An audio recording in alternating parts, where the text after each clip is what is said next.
Well, across the border in northern Syria, hundreds more have been killed and thousands are trapped and injured in what is one of the poorest regions of the world. It's been cut off from the international community after years of conflict between the Syrian President Bashar al-Assad's forces and rebel fighters, making rescue efforts even harder.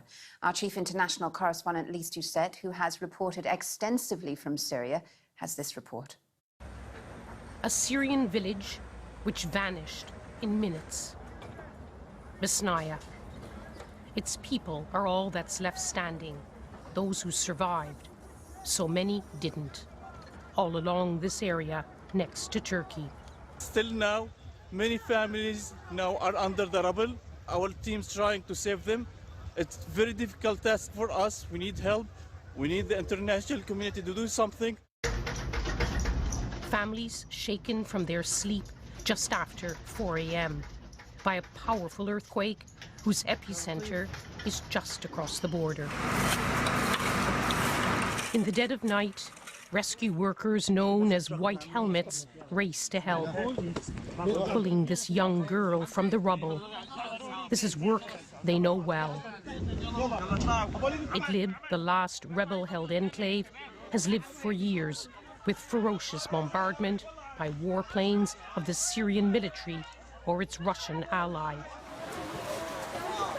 The few hospitals which still operate here have hardly any resources or staff.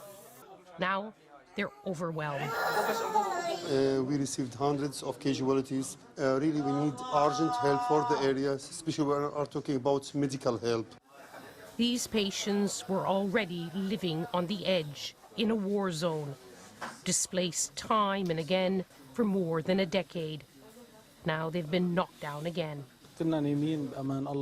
We were sleeping peacefully. At 4 a.m., we felt a huge earthquake. I woke up my wife and my children and we ran towards the exit door. We opened it and suddenly all the building collapsed. Nature doesn't take sides. Areas like Hama, under Syrian government control, were also hit. They're also worn down by war. Here it's the Syrian Arab Red Crescent, working with bare hands and also with diggers. Everyone will carry on their duties as needed. We ask for mercy for the victims and speedy recovery for the injured. It is our fate. Syria's plight has been thrust into the eyes of the world again. Today, it's fighting a different kind of battle.